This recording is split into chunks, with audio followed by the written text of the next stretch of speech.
Na nossa aula de história de hoje, a gente vai fazer uma revisão daquilo que a gente já estudou nesse livro 2, tá? Então, nós peguem aqui o livro de vocês, o livro 2, estejam com eles com ele em mãos, porque a gente vai falar um pouquinho sobre aí, vamos estar relembrando como foram as primeiras trocas, foi a origem do comércio, como é que era feito, como era esse comércio antigamente. Será que antigamente já existia esse dinheiro, já existia assim a compra e venda como a gente faz hoje? A gente vai estar vendo também sobre as trocas, o que acontecia, as relações de produto, a troca dos valores dos produtos, como surgiu a moeda. Será que a moeda surgiu junto com as trocas? Ela veio por uma necessidade depois, com um tempo depois? Quanto tempo, mais ou menos, ela surgiu? Então, nós vimos também aqui um pouquinho da história do dinheiro, nós estudamos sobre isso, como foi que surgiu o dinheiro. Nós estudamos sobre o comércio e a ocupação do espaço, onde a gente falou aqui sobre o modelo de embarcações, quem foram os primeiros aí a estar fazendo, quais foram os primeiros povos aí que fizeram o comércio marítimo, quem eram eles, onde eles viviam, o que eles possuíam, a gente viu também. Nós estudamos aqui sobre trocas culturais e conflitos, sobre o comércio, o que foi que ele proporcionou, o que foi que aconteceu aí, os conhecimentos matemáticos, geográficos, sobre a navegação, o comércio entre outros povos no mundo, nós estivemos aqui estudando também, onde foi lá além da região do mar Mediterrâneo, outros diversos povos de outras partes aí do mundo realizavam comércio, enfrentando longas distâncias. Com essas longas distâncias, o que foi causando aí, sobre a expansão do comércio e das rotas, que inclusive acabou chegando aqui no nosso território. E como foi que eles chegaram no nosso território? O que é que eles estavam à procura e que acabaram vindo parar no nosso território brasileiro? Vocês lembram disso?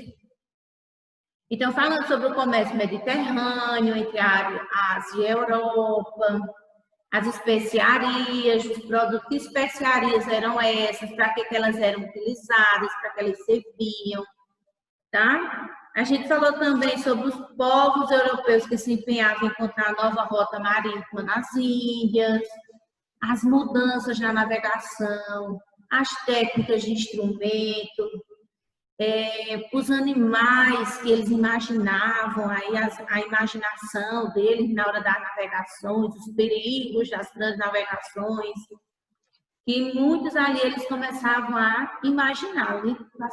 Passar muito tempo ali no mar, eles acabavam criando coisas ali imaginárias, coisas que não existiam.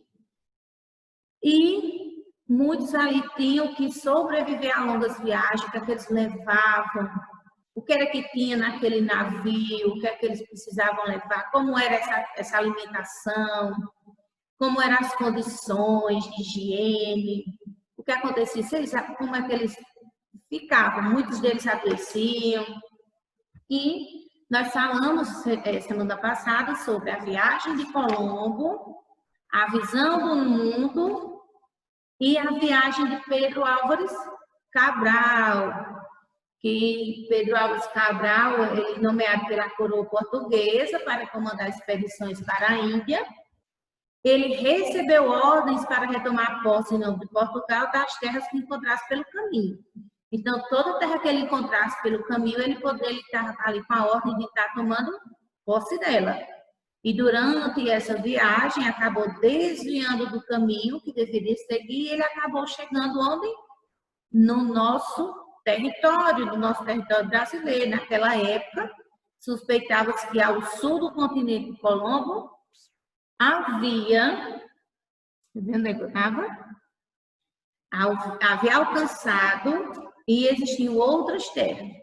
Então, em 22 de abril de 1500, a frota aportou na atual cidade de Santa Cruz de Cabralha, na Bahia, e ele chamou a terra de Santa Cruz, que hoje nós chamamos de Brasil. Então, vamos dar uma olhadinha de passo a passo, pouquinho em pouquinho, nessa revisão aqui, tá bom? Então, tudo começou com as primeiras trocas comerciais. Lembrando, aqui a gente vai estar sempre relembrando aquilo que a gente já estudou, tudo aqui vocês já viram, não tem nada assim de novo, extraordinário, mas é algo que vocês já viram e vocês precisam estar aí relembrando. Relembrando que o comércio, ele é a troca de produtos por dinheiro ou por outro produto. Nós hoje fazemos isso. Eu quero comprar essa fita, então o Arthur é o vendedor. Então, ele é que é o dono da fita e eu estou com o dinheiro. Então, a gente faz uma troca. Eu troco a fita, eu troco o dinheiro que eu tenho por a fita que ele tem.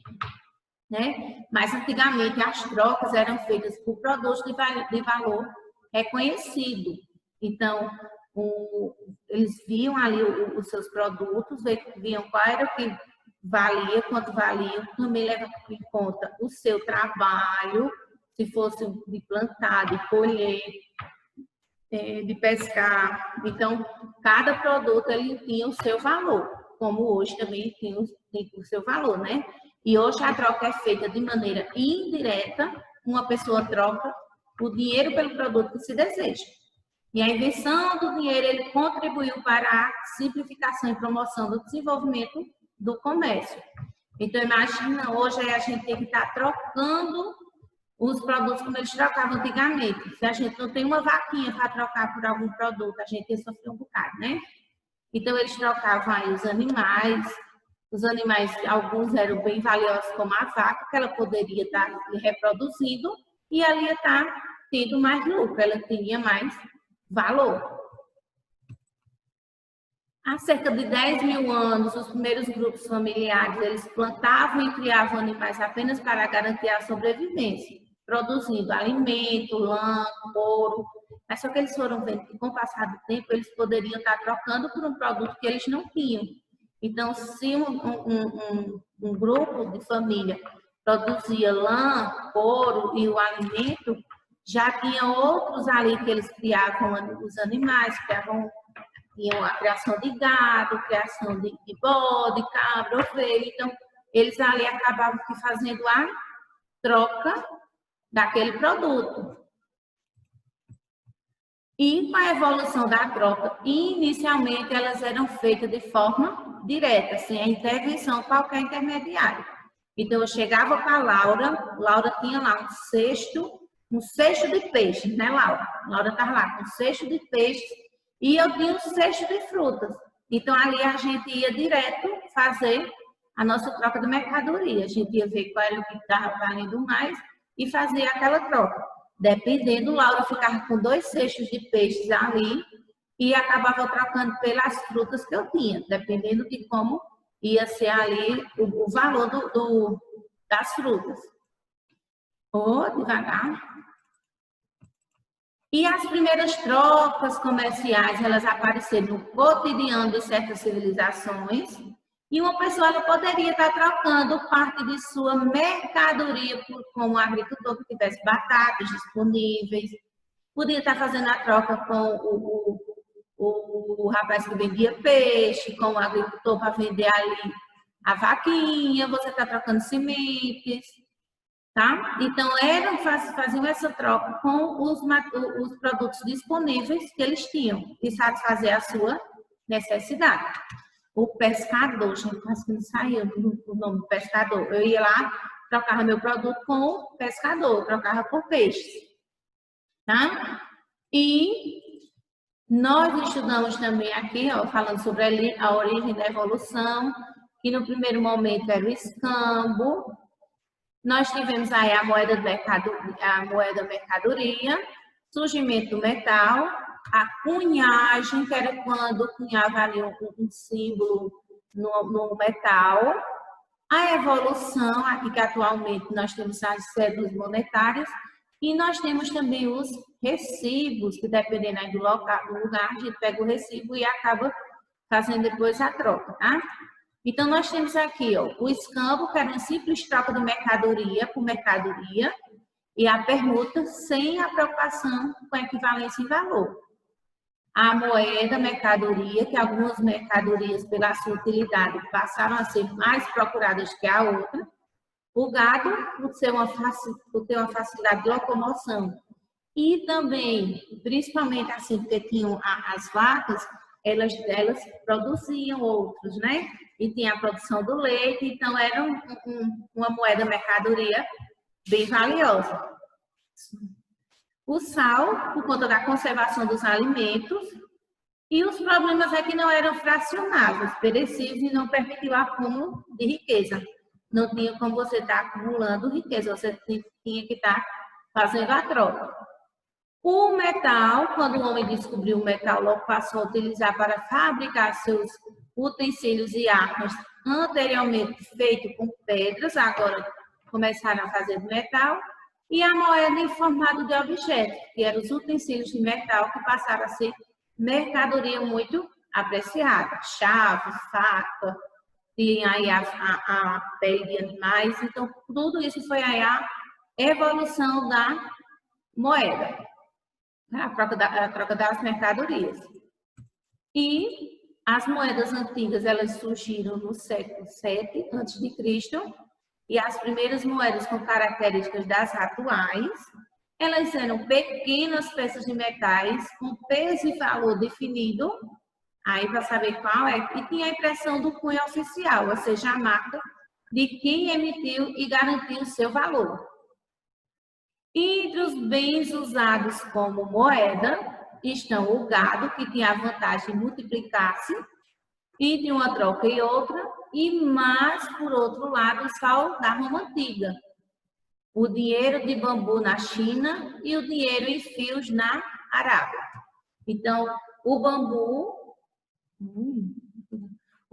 lá na China era a moeda de troca, os fios da Arábia, os fios de ouro, principalmente para quem ia fazer aqueles tecidos com aquelas roupas finas para os reis e as rainhas, tinha aí os fios das Arábias, fios de ouro, e o sal da Roma Antiga para estar conservando ali os alimentos.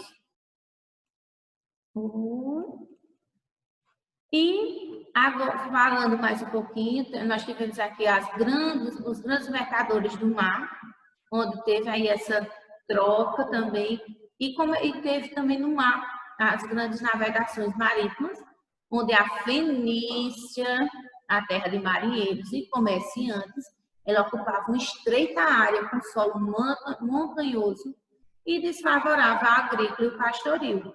Então, eles tinham que fazer o quê? Procurar um jeito de estar conseguindo ali mercadorias. Não tinham como eles estar plantando, porque o solo ele era desfavorável à agricultura e ao pastoril, então eles tinham que sair à procura de um comércio para poder sobreviver. Então, vivendo que espremido em seu território, o povo fenício se lançou ao mar e desenvolveu o comércio com outras civilizações. Então, eles foram à procura de algo que eles não tinham para estar fazendo aí esse comércio. E os tipos de comércio, nós temos aqui os comércios pela navegação, o terrestre, e hoje nós temos aqui o comércio digital, o comércio das grandes navegações, onde as pessoas levavam e traziam produtos comprados por outros territórios, o comércio terrestre, onde ali eles faziam de um local mais próximo ao outro, que não precisava estar utilizando a rota marítima.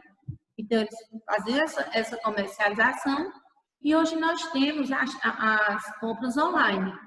E nesse tempo de pandemia, nós sabemos que elas cresceram bastante. Hoje mesmo, nós estamos aí, na nossa cidade, com uma troca, vamos dizer assim, uma troca de mercadoria muito grande, porque as compras elas estão sendo online. Então, você vai lá com o seu telefone, com o aplicativo, tem quase toda facção, loja tem ali o aplicativo, você faz a compra online e você paga pelo telefone e recebe em casa na maior comodidade. Então, nós tivemos aqui também a evolução da nossa cidade, dos pequenos comerciantes, essas pessoas que fazem lanches, deliveries, nós temos também. Então, entra nessa questão de comércio online, que não deixa de ser um comércio, né?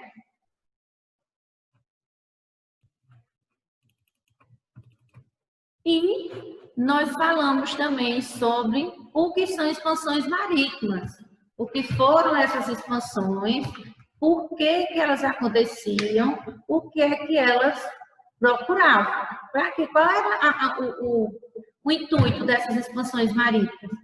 Então, a expansão marítima, ele é um nome dado, ela foi o nome dado ao fenômeno ocorrido entre os séculos XV e XVII, quando inúmeras expedições elas partiram das grandes potências europeias na busca por alcançar as terras do Extremo Oriente.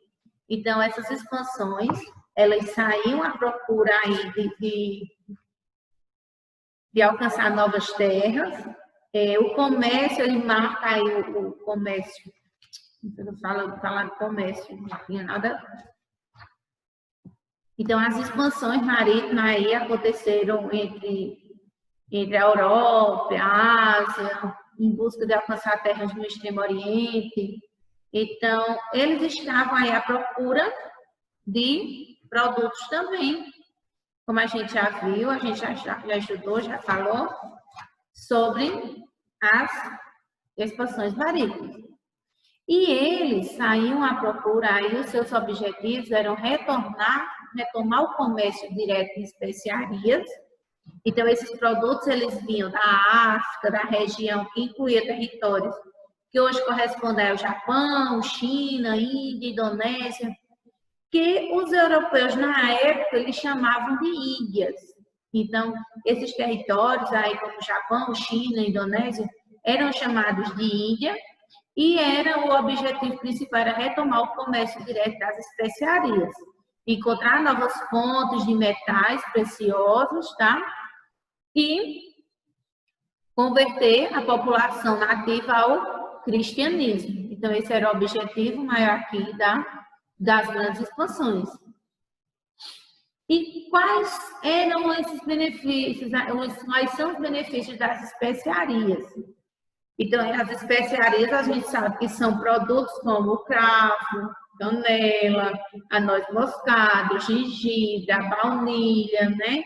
E elas aí eram usadas para estar usando aí no tempero, conservar alimentos, na fabricação de remédios, perfumes. E eles eram bastante caros, né? Eles eram caros no mercado europeu e pela dificuldade de trazê-las, de locais distantes e pouco acessíveis. Então, eles eram os produtos caros, porque eles eram em locais bastante distantes. Para trazê-las de locais distantes e acessíveis, tinha essa dificuldade. E eles teriam aí que estar fazendo essas grandes navegações. E todas as especiarias, elas possuem aí seus benefícios, cada especiaria tem seu benefício. Eles, como o cravo, a baunilha, o gengibre, eles têm aí a função de estar temperando, de estar conservando os alimentos. As rotas aqui eram da cidade de Gênova e Veneza, tá? E o alho, por exemplo, ele possui vários antioxidantes e ele é responsável pela preservação de doenças cardiovasculares e para os diabéticos o alho pode funcionar como controlador da glicemia. Então, tudo com moderado, tá? Não é, o alho serve para isso, então vou comer só isso. Não. Tudo tem aí a sua dosagem certa, para a gente nem comer demais nem de menos. Se for comer demais, acaba adoecendo, a gente acaba trazendo um mal de algo que era para fazer bem. Então, tudo aí moderadamente, tá? E nós estudamos também sobre as caravelas, que foram aí das grandes navegações. E a caravela é um tipo de embarcação usada pelos portugueses durante a era do descobrimento nos séculos XV e XVI. Então, foram muito importantes para a era do descobrimento. A caravela ela foi aperfeiçoada durante os séculos XV e XVI e ela tinha inicialmente pouco mais de 20 tripulantes. Tá? E era uma embarcação rápida, de fácil manobra e capaz de bulinar e que no caso de necessidade podia ser movida a remos. Então, as caravelas, elas eram ai, meu Deus, fugiu. Ela era um tipo de embarcação rápida, levava pouca gente, inicialmente ela levava pouco mais de 20 tripulantes, e era uma embarcação rápida, tá? Ela podia ser fácil, fazer uma manobra fácil, uma manobra rápida, ela era capaz de bulinar e que, nos casos de necessidade, ela podia ser movida a remo, então, dependendo ali da quantidade de tripulantes que tinha, ela ia a remo e chegava rápido também. Tá? Então, era uma embarcação muito usada aí no tempo da Era do Descobrimento, nos séculos XV e XVI.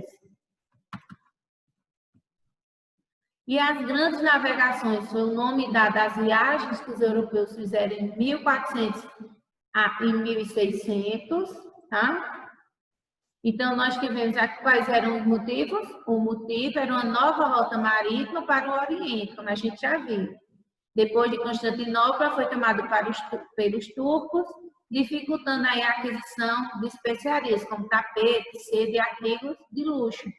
Então, eles usavam muito aí a caravela para estar fazendo aí essas grandes navegações. Tinham o navio maior e tinha as caravelas para estar levando a outra tripulação. O motivo dessas expansões marítimas eram os produtos que nós vimos, que eram lá onde eles chamavam de China, que eram do Japão, China não, gente, Índia, na região da África, vinha da região da África, onde eles chamavam de Índia, hoje corresponde ao território do Japão, da China, da Índia e da Indonésia, e que os europeus chamavam de Índia antigamente. Então, eles iam atrás dessas especiarias, mas tinham aí algumas, como é que eu posso dizer? Algumas aí que a gente faltou Tinha os perigos, né? Vamos dizer assim, os perigos que eles encontravam, os perigos imaginários e tinha os perigos reais. Então, os perigos imaginários eram o quê? Os monstros marinhos, eles acreditavam que a Terra era quadrada, outros julgavam que ela era achatada, como uma pizza. Eles falavam que na altura da linha do Equador as águas, por serem tão quentes, e elas incendiavam os navios. Então, tudo isso coisa da imaginação deles. E nessa gravura de 1558, a gente vê uma serpente marinha, um dos monstros, né? Um dos monstros aqui que contava-se infestava o Oceano Atlântico. Então, eles diziam aí os perigos imaginários deles, que eles acabavam imaginando, passavam tanto tempo ao mar, que acabavam criando coisas. Criavam bichos, elefantes, dinossauros marinhos, dragões, tudo isso fruto da imaginação das pessoas da época e que podiam representar os perigos envolvidos nas viagens marítimas. Então, esses eram os perigos imaginários. Mas, por outro lado, eles tinham aí os perigos reais. Então, o que é que eles tinham como os perigos reais que os navegantes tinham pela frente e que não eram poucos, gente?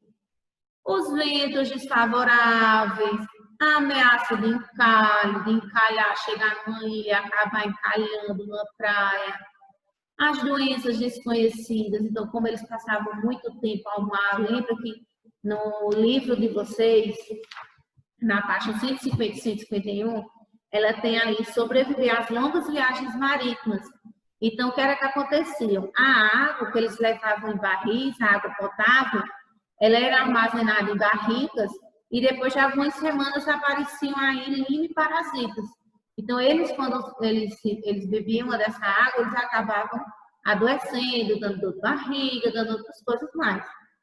Os povos em lugares estranhos, então, ele não, como ainda hoje existe o perigo da gente chegar num local estranho, com pessoas estranhas, a fome, então, dependendo aí da viagem, se eles enfrentassem aí muitos ventos, chuvas, tempestades, acabavam que muitas vezes tendo que estar jogando o material o que tinha dentro da sua embarcação. Muitas vezes, para eles poderem estar ali sobrevivendo, eles tinham que estar jogando o que estava ali dentro do navio, do barco, das caravelas. Então, acabava que jogando mantimento, jogando água. Embora eles estivessem ali arrodeados de água, mas a água não era propícia para beber. A gente sabe que a água do mar ela é bastante salobra, então não tinha como estar bebendo essa água. Então, esses foram um dos perigos reais que eles enfrentavam. Ventos, ameaça ambiental, doenças, povos e lugares estranhos e também a fome. E Pedro Álvares Cabral, quando ele comandou a expedição, que se afastou da costa africana e chegou ao litoral brasileiro. Então, a viagem de Pedro Álvares Cabral, ele que foi nomeado aí pela coroa portuguesa para comandar uma expedição para a Índia, e ele tinha em posse, em nome de Portugal, ele tinha aí ordens, melhor dizendo, da coroa portuguesa para tomar de posse. Então, se ele chegava num determinado território, ele poderia tomar posse daquela terra e dizer que elas eram terras da coroa portuguesa. Durante essa viagem, que era para ele ir para a Índia, ele acabou desviando e parando aqui nas terras brasileiras. E durante essa viagem, ele desviou, pois naquela época suspeitava-se que ao sul do continente que Colombo havia alcançado, existiam outras terras. Então, foi assim que em 22 de abril de 1500, a frota ela aportou aqui, na região atual da cidade de Santa Cruz Cabralha, na Bahia, onde Cabral chamou o lugar de Terra Santa Cruz e que reivindicou a posse para Portugal. E quando ele chegou, quando os portugueses chegaram, eles encontraram os nativos que ofereciam a eles aí em troca chapéu, colares, crucifixo, e em troca eles recebiam arcos, flechas, cocais indígenas. E o Brasil foi uma super expedição que foi organizada em 1500 com o objetivo de fazer o caminho das Índias. Só que Cabral ele acabou desviando essa rota e acabou chegando no Brasil. Em abril de 1500, ele desembarcou em Porto Seguro, na Bahia, onde começa a história do Brasil sobre a denominação portuguesa. E as expedições de Pedro Álvares Cabral, ela faz parte do momento histórico conhecido como Grandes Navegações, e elas trouxeram muitas mudanças para a Europa e para os indígenas, como a utilização de novas rotas oceânicas e a chegada a um continente desconhecido e o contato com povos diferentes. E agora é a hora da nossa explicação da atividade. Então, vamos ouvir direitinho, prestar bastante atenção aqui na explicação da atividade, certo? Quando tiver alguma dúvida, você esteja mandando a mensagem para mim no WhatsApp, tá bom? Não tem como responder todos por vez, como vocês sabem, e então eu vou respondendo de um por um. É só ter um pouquinho de paciência, de calma, que a gente tira isso de letra, tá? Nós teremos 1 hora para fazer essa atividade, tá bom? Então, você vai ter 1 hora para realizar essa atividade, 60 minutinhos. E lembrando que eu sempre estou lá nos grupos, mandando mensagem, ó, foco na atividade, vão prestar bastante atenção. Quando estiver faltando 10 ou 5 minutos, eu sempre estou avisando a vocês, ó, gente, estamos voltando, faltam 5 minutos, faltam 10. Vem de Zoom com a tia. Então, sempre eu estou avisando a vocês. Então, não se preocupe de perguntar quanto tempo falta, se falta muito, se falta pouco. A tia sempre avisa a vocês quando a gente está voltando, não é verdade? E deixa os grupos para pergunta, para alguma informação da tia, da coordenação, tá? Nada de estar conversando no grupo, tá mandando ok, tá mandando like, tá mandando mensagem. Porque às vezes alguns coleguinhas, eles estão fazendo a tarefa, mas sabe o que acontece? Você manda a mensagem e ele pensa que é algo relacionado à atividade. Então, ele tira ali a sua concentração da atividade e, infelizmente, vai olhar e não é tão importante para ele aquela mensagem. Então, acaba tirando o foco, desconcentrando ele. No final da aula, eu sempre envio os links para a coordenação. Gente, eu não vou mandar link para nenhum aluno, não mando link para nenhum aluno, tá? Da aula. Eu mando para a coordenação e a coordenação depois ela passa para vocês nos grupos, tá? Ou então você ativa o sininho lá no canal da tia Adriana Alves Amorim, você vai lá, clica, ativa o sininho. Toda vez que a tia colocar alguma mensagem, algum vídeo novo lá no canal, você vai e recebe a notificação, tá? Só que eu não vou mandar link para nenhum aluno, não. Tia, manda um link de tal coisa para mim. Não, a tia não manda, tá? Então, você tem que esperar mandar para a coordenação e a coordenação, à tarde, ela manda para os grupos. Certo?